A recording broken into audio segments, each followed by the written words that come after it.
Hello and welcome to this episode of the Contractions series. So today we're looking at the contraction don't, which is the contracted form of do not. Now to work through this, we're going to look at the script from the dictionary for both the full and the contracted forms, so we'll look at that in a moment.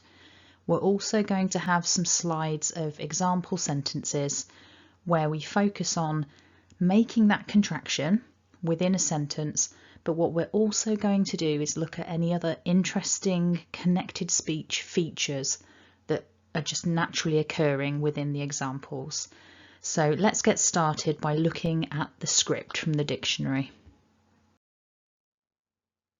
So what we've got here is at the top we've got the full form, and you see the pronunciation there is do not, and I've deliberately broken it down into the two individual words, so we're not thinking about connected speech at the moment. That first word do, the second word not, but we want to make the contracted form, which is represented with this little apostrophe. Now you can see at the bottom there the script looks quite different. Don't is all one word. And to get there from do not, there are several changes we need to make. So first of all, do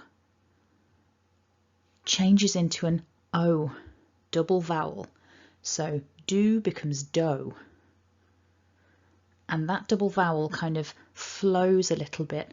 The reason the line underneath it is kind of curvy is because the sound kind of moves. It's not a single vowel. At the top there, the line under oo in do is straight because that's one sound that we're just making long, oo. But at the bottom there, o, there's flow in the mouth. We're actually making two sounds. So that's the first thing that changes. Then we need to get rid of that vowel o in not.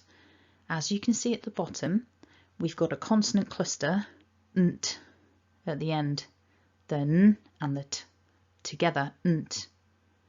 So by changing our oo and then losing that end vowel, we get don't. So repeat after me nice and loud, don't. Fantastic. So let's think about some sentences then.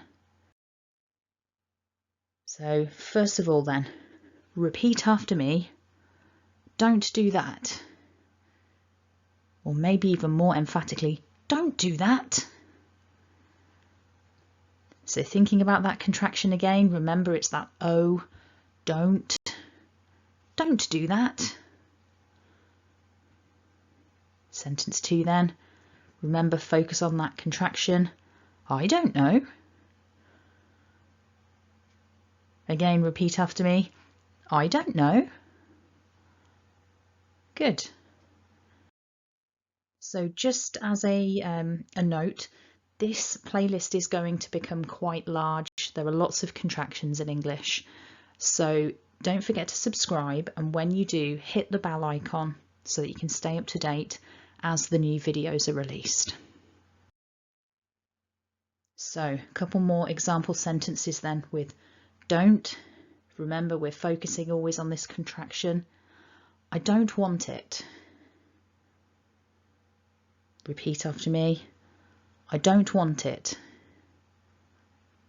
Now, hopefully, you heard the joining that was happening there.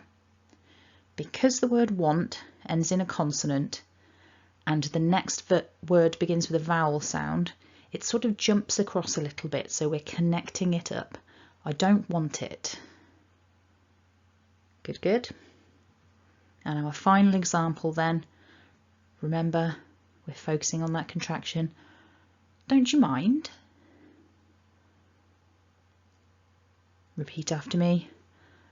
Don't you mind? Now, there are two things that we can consider with this. First of all, because we've got the word don't ending with that and the next word begins with that y sound, what can happen is a change in the sound that's actually realised just because of the way that the mouth shapes flow into each other. So don't you can sound more like somebody's saying don't you with the ch. So don't you, don't you. Absolutely fine. It's a very normal thing that happens, particularly when people are speaking quite quickly. So I just popped that symbol there just to make you aware of that. And also, potentially, you're going to hear people use the weak form of you, which is y. So you might hear someone say, don't you mind?